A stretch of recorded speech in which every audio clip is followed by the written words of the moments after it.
The briefing room at Naval Amphibious Base Coronado fell silent when she walked in. At 5'3", Lieutenant Myra Cade looked more like someone's kid sister than the operator who just completed Hell Week with the highest scores in her class. The 9 Marines seated around the table didn't bother hiding their smirks. Staff Sergeant Voss, a brick wall of a man with arms like telephone poles, leaned back in his chair and stage whispered to his buddy, "Try not to cry, Shorty." The room erupted in low chuckles. Myra didn't flinch. She'd heard worse during Bud-S training during her years as a combat pilot, before that during every single day of her military career. She simply moved to her position at the head of the table, set down her folder, and waited. The laughter died slowly like embers cooling. Commander Reeves entered behind her, his face carved from granite. "Gentlemen, this is Lieutenant Cade. She'll be running today's close-quarters battle exercise. You'll be her opposing force." More glances, more smirks. Voss crossed his massive arms. "Sir, with all respect, we're Force Recon Marines. We've been doing CQB since before she could drive." Reeves didn't smile. "Then you should have no problem with the scenario. Lieutenant Cade designed it herself. Rules are simple. She's defending a hostage in Building 7. You have 40 minutes to extract the hostage and neutralize the defender. Live rounds are replaced with simunitions. Hits register on your sensor vests. Any questions?" Lance Corporal Dietrich, youngest of the group at 23, raised his hand. "Just one target, one defender," Reeves nodded. "One." The Marines exchanged looks that said everything. This was going to be a cakewalk, a public relations exercise. The Navy showing off their diversity initiative by letting some pilot play operator for a day. They'd go easy on her, make it look competitive. Everyone would get their photo op, and they'd be back at Pendleton by dinner. Myra watched their faces and knew exactly what they were thinking. She'd seen that look 1,000 times. In the cockpit of her FA-18 Super Hornet when she'd first joined VFA 41, the Black Aces. In the ready room at Naval Air Station Oceana. In every space where she'd had to prove that her 5'3" frame contained more heart, skill, and determination than men twice her size could imagine. Her call sign wasn't chosen by accident. Phantom, they'd named her, because she had a way of appearing exactly where she wasn't supposed to be, doing things people swore were impossible. Building 7 stood 3 stories tall in the middle of the training compound, a concrete maze designed to simulate urban warfare. Narrow corridors, blind corners, stairwells that funneled attackers into kill zones. The Marines gathered their gear with practiced efficiency. They'd run scenarios like this hundreds of times. Voss took point, his HK-416 held with the casual confidence of a man who'd cleared rooms in Fallujah and Marja. Dietrich and Corporal Hayes would breach from the east entrance. Sergeant First Class Morrison and his team would come from the west. They'd converge on the second floor where the hostage was supposedly held, overwhelming the single defender with superior numbers and experience. Simple mathematics. 9 against 1. Except Myra Cade didn't believe in simple mathematics. She believed in angles and timing, in reading human behavior, in using every disadvantage as camouflage. While the Marines checked their weapons and communications gear, she was already inside Building 7, moving through the structure with the kind of spatial awareness that came from years of flying fighter jets at supersonic speeds where a single miscalculation meant death. She'd studied these Marines, watched footage of their previous training exercises, learned their patterns, their preferences, their pride. Voss would push hard and fast, trusting his size and aggression. Morrison would be more methodical, clearing each room with textbook precision. Dietrich was young enough to still be proving himself, which made him predictable. Hayes had a tell, a slight hesitation before committing to a breach. She'd use all of it. The 40-minute clock started. Voss's team hit the east entrance like a battering ram, moving with the coordinated violence that made Marines legendary. They flowed through the first-floor corridor, weapons up, covering angles with practiced synchronization. The building was dark except for emergency lighting that cast everything in shades of amber and shadow. "First floor clear," Voss reported over comms. "Moving to stairwell Alpha." That's when the first shot came. Not from ahead where they expected, but from above. Dietrich grunted as his sensor vest registered a hit center mass. He was out. The shot had come through a ventilation grate in the ceiling that none of them had thought to check. Voss spun, bringing his rifle up, but the shooter was already gone. "Contact, she's above us, second floor." Morrison's voice came through the radio. "West team in position, we'll push up, flush her toward you." They moved faster now, the easy confidence replaced with focus.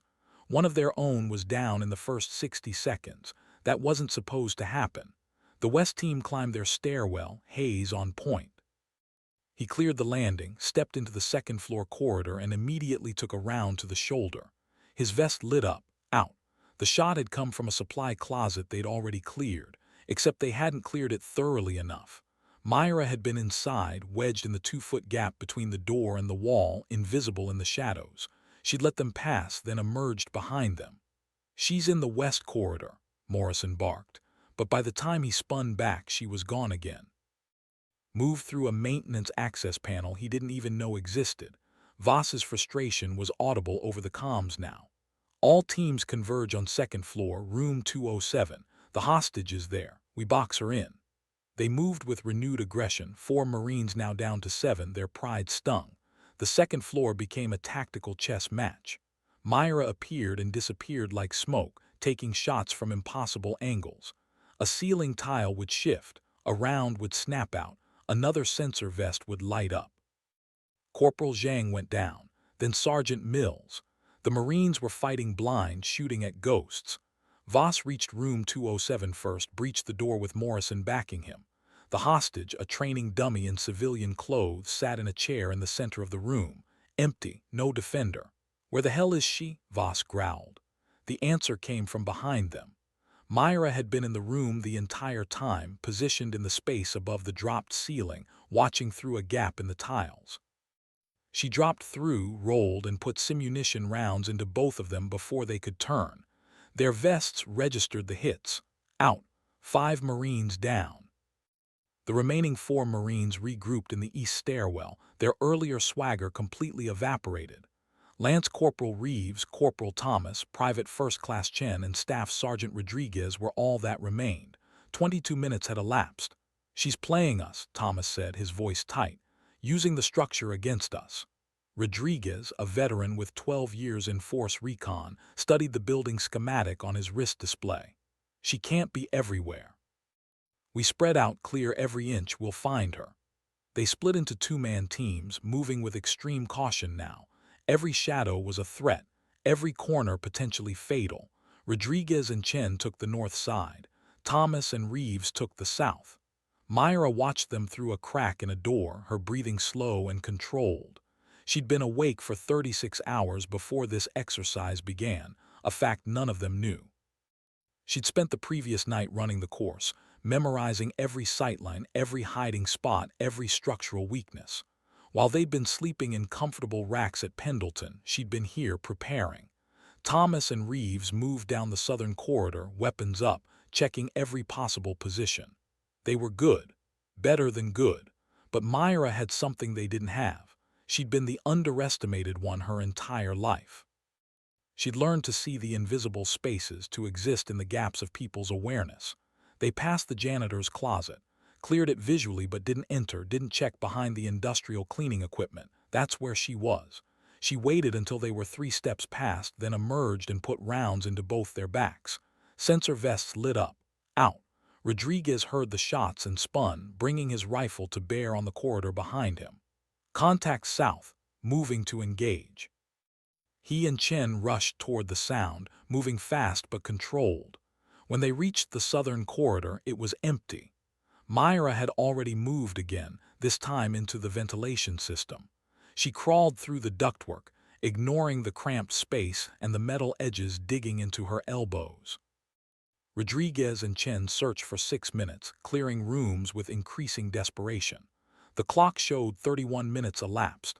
9 minutes remained. They were the last 2 standing, and somewhere in this building was a woman half their size who'd already taken down 7 of their brothers.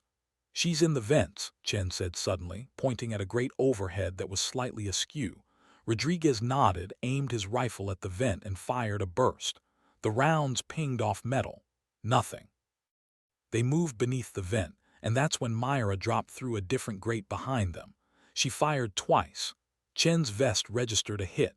He was out. Rodriguez spun faster than she expected, his rifle coming around. She rolled left, his round sparking off the floor where she'd been. They faced each other across 10 feet of corridor, both with rifles raised. For a moment, nobody moved. Rodriguez was a warrior with more combat deployments than Myra had years in the Navy. But she'd spent 6 years flying fighters in contested airspace, making decisions at speeds where hesitation meant death. She feinted right, he tracked the movement, and she broke left, putting a round through the gap in his defense. His sensor vest blazed red. Out. The exercise timer showed 34 minutes, 20 seconds. The buzzer sounded. Commander Reeves's voice came over the building's PA system. Exercise complete. All personnel returned to the briefing room. Myra stood in the empty corridor, her heart rate barely elevated, and allowed herself the smallest smile. Not because she'd won, but because she'd proven, once again, that being underestimated was sometimes the greatest tactical advantage you could have.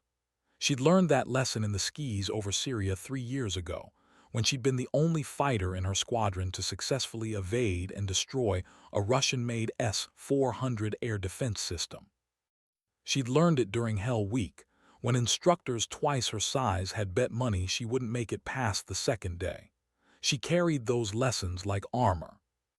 The briefing room was silent when the 10 operators filed back in. The Marines sat heavily in their chairs, faces showing a mixture of shock, frustration, and grudging respect.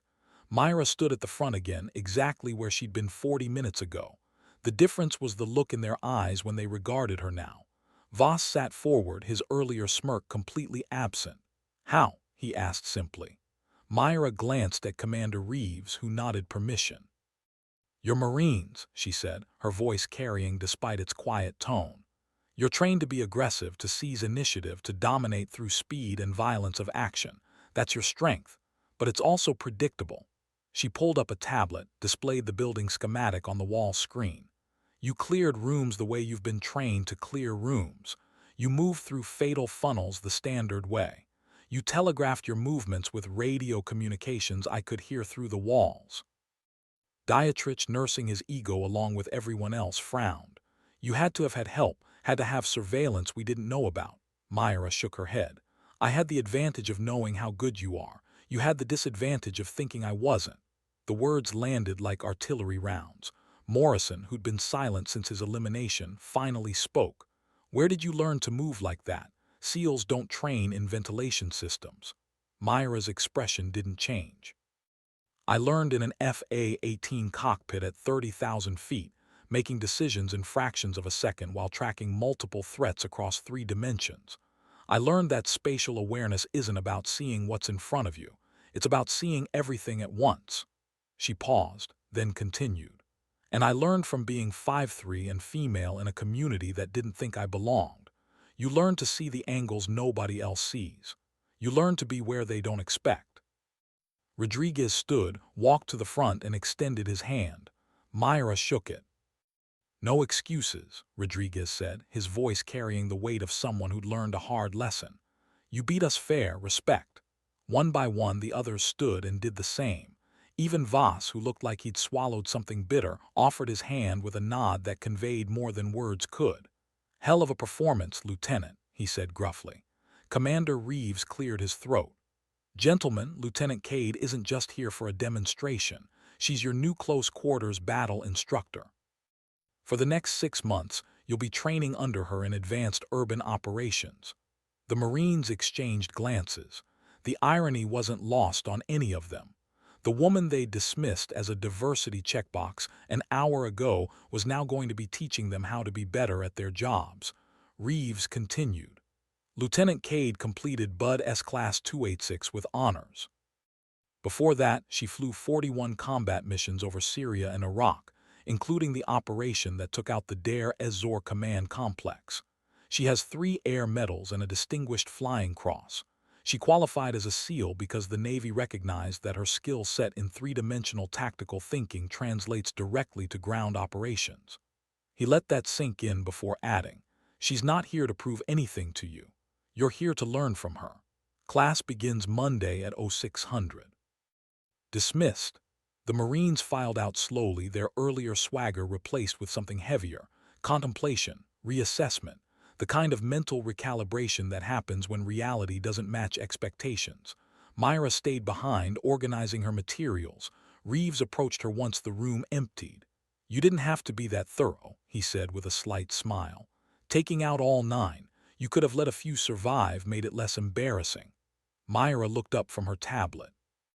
"If I'd let them win even partially, they'd have spent the next 6 months wondering if I really earned my place.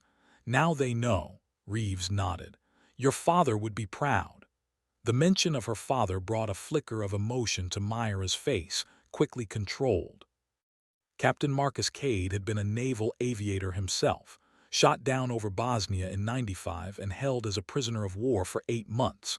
He'd survived through mental toughness and an absolute refusal to break, qualities he'd passed to his daughter along with his love of flying. He died 2 years ago from cancer, but not before seeing Myra earn her wings in her first combat deployment. "He'd probably say I was showing off," Myra replied softly. "He would," Reeves agreed.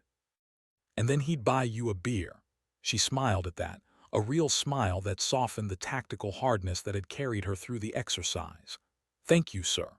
Reeves headed toward the door, then paused.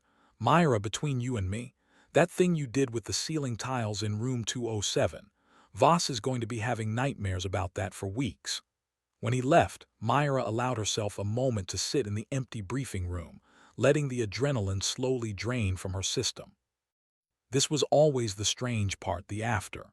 During the operation, whether in a cockpit or a kill house, everything made sense. The world reduced to clear decisions, immediate actions, measurable outcomes. It was the waiting before and the quiet after that challenged her most.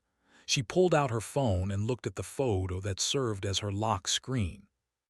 Her father in his flight suit, standing beside his F-14 Tomcat on the deck of the USS Enterprise, young and invincible and certain that the sky was where he belonged. She'd inherited that certainty.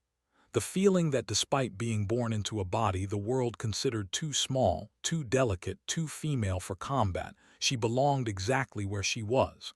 The sky had proven it. Hell Week had proven it. Today had proven it. But she knew she'd have to keep proving it tomorrow, and the day after, and every day until either the world changed or she stopped caring what the world thought. She suspected the latter would happen first. Monday morning at 05:45, Myra arrived at the training compound to find all 9 Marines already present, kitted up and ready. They stood in formation outside Building 7, and something in their bearing had shifted. Voss called them to attention when she approached. "Morning, ma'am," he said crisply. The others echoed him. Myra studied them for a moment. "You didn't have to be here early." "Yes, ma'am, we did," Rodriguez replied. "We've been talking. We want to learn what you know." She nodded slowly. "Then let's start with mindset. Everything you know about CQB is correct. Speed, surprise, violence of action. But you're fighting opponents who know those principles too. So we're going to add layers.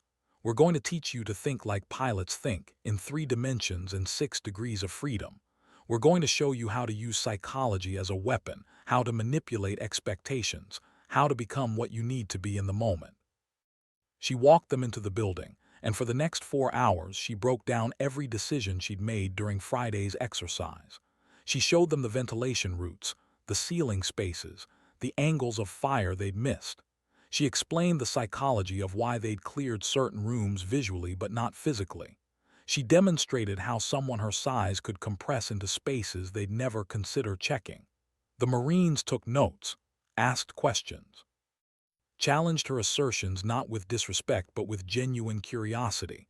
Voss, in particular, seemed transformed. At one point he asked, "Ma'am, how do you stay that calm? When we breached 207 and you dropped from the ceiling, your heart rate must have been through the roof." Myra shook her head. "I learned to control that flying combat missions.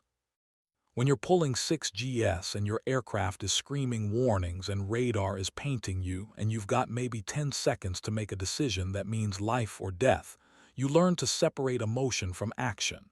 Your body can be terrified. Your mind has to stay surgical. She paused, then added something she rarely shared. The first time I dropped bombs on an enemy position, my hands were shaking so hard I could barely grip the stick. There were people in those buildings, human beings who were about to die because of a decision I made. That weight doesn't go away, but you learn to carry it and still function.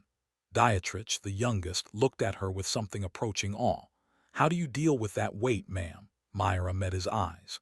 You remember why you're doing it. You remember the people you're protecting. And you accept that warriors carry scars, some visible and some not, and that's the price we pay to keep others safe. The training continued through the week. Each day, the Marines improved. They started thinking vertically, checking spaces they'd previously ignored. They learned to read body language, to exploit psychological assumptions, to move with the kind of controlled precision that came from understanding not just the tactics but the why behind them. By Friday, Myra ran another exercise. This time the Marines were defending and she was attacking with a team of SEALs from Team 7. The Marines held Building 7 for the full 40 minutes, successfully protecting their objective. When the exercise ended, Voss approached Myra with something that looked like pride. "We learned from the best, ma'am," she nodded. "You earned it. But remember, the moment you think you've mastered this, someone smaller, smarter, or more desperate will find a way to beat you. Stay humble. Stay learning." That evening, the Marines invited her to a team dinner at a restaurant off base. She almost declined, maintaining the professional distance she'd cultivated throughout her career. But something in Rodriguez's expression made her reconsider. "Just dinner, ma'am," he said. "You've earned a place at our table." She went. They ate and talked, and slowly the conversation shifted from tactics to life, to families and fears and the reasons each of them had chosen this path. Voss told a story about his father, a Marine who'd served in Desert Storm and came home changed. Morrison talked about his daughter, who was 8 and wanted to be a pilot. "I tell her about you, ma'am," Morrison said. "Tell her if she wants to fly or fight or do anything, all she needs is heart and brains. Size doesn't matter, gender doesn't matter." Myra felt something tighten in her chest. "Does she believe you?" "She does now," Morrison replied. "I show her the video from our first exercise. Command's been using it for training. She watched you drop through that ceiling and take us down, and she said, 'Daddy, I want to be like her.' So yeah, she believes." The table went quiet for a moment. Then Chen, who'd been mostly silent all evening, spoke up.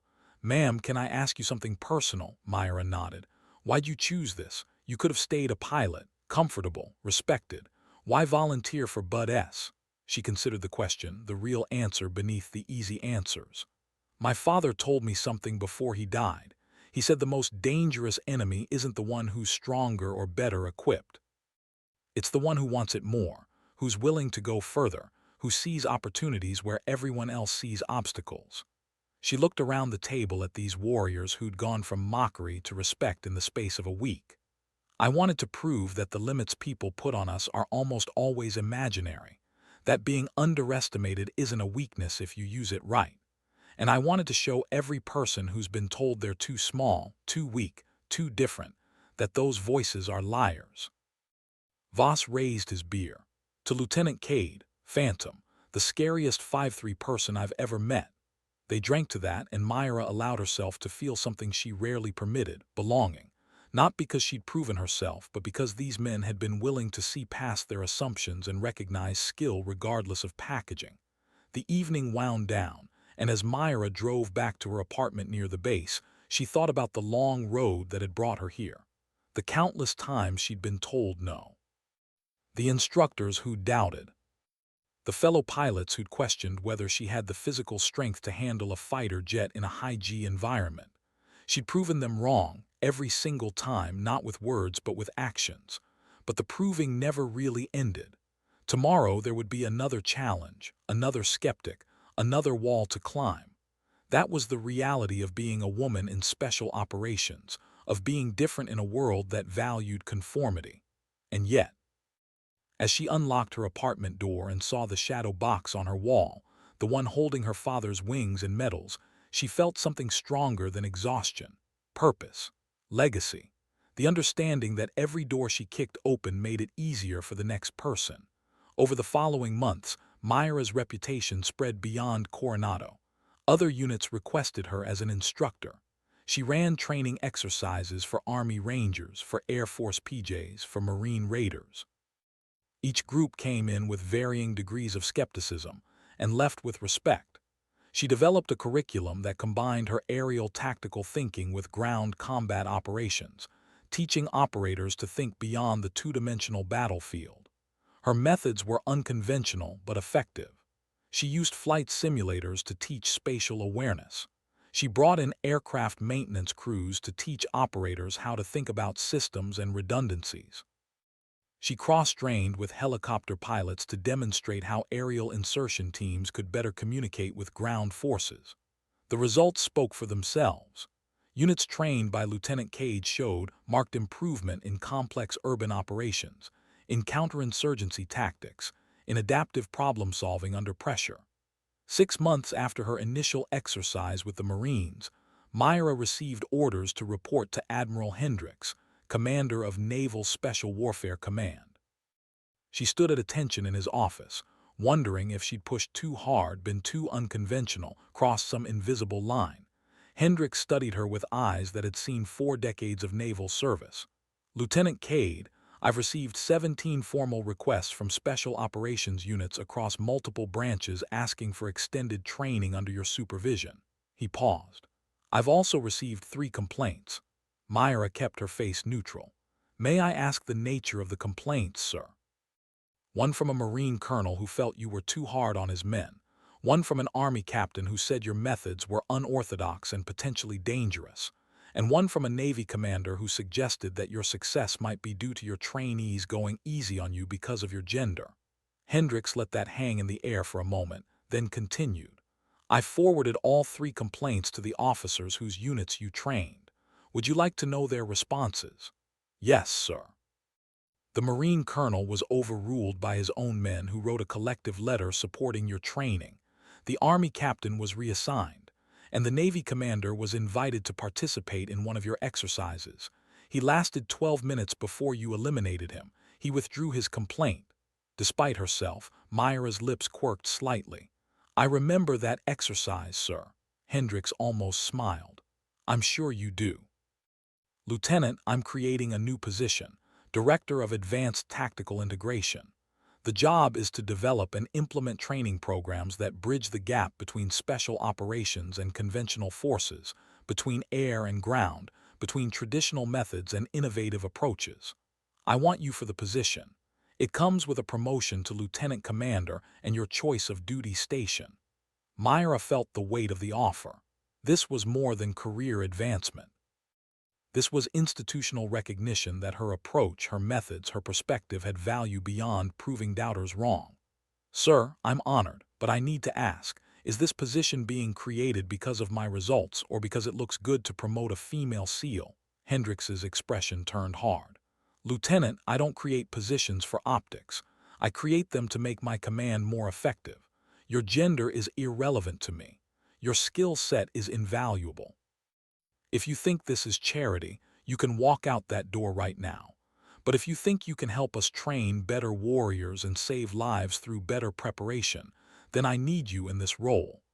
Myra met his eyes and saw nothing but sincerity. "Then I accept, sir. Thank you. Don't thank me yet. You'll be reporting directly to me, which means you'll be briefing admirals and generals on why their training methods need to change. You'll be challenging doctrine that's been in place for decades. You'll be fighting bureaucracy, budget constraints, and institutional resistance. Still interested?" "More than ever, sir." Hendricks nodded. "Good. You start next month. Dismissed." As Myra left his office, she passed a group of young sailors in the hallway. One of them, a female second-class petty officer, did a double-take when she saw Myra's SEAL trident. Their eyes met for just a moment, and Myra saw something familiar in the younger woman's expression. Hope mixed with uncertainty. The look of someone who wanted to believe that doors were open but wasn't quite sure. Myra gave her the smallest nod, a gesture that said, "Yes, it's possible, and yes, it's hard, and yes, you can do it if you want it badly enough." The petty officer's spine straightened slightly, her chin lifted, and she returned the nod before moving on. Such small moments, Myra thought, but they mattered. They accumulated like drops of water that eventually carved through stone. Her phone buzzed. A text from Voss. Heard about your promotion. Beers on us. Don't even think about saying no, ma'am. She smiled and typed back a confirmation. These warriors who'd once mocked her were now her friends, her colleagues, her brothers in arms. They'd learned what she'd known all along, that courage and competence had nothing to do with size or gender or meeting some arbitrary physical standard. They had everything to do with what you carried inside. That evening, at a bar frequented by special operations personnel, Myra sat surrounded by SEALs, Marines, Rangers, and Air Force Special Tactics airmen. They told stories, shared intelligence about upcoming deployments, and debated the finer points of tactics and equipment. At one point, a young SEAL candidate, fresh out of Bud S., approached their table nervously. "Ma'am, Lieutenant Commander Cade," Myra turned. "Just Myra here, what can I do for you? I wanted to say thank you. I watched the video of your exercise against the Marines.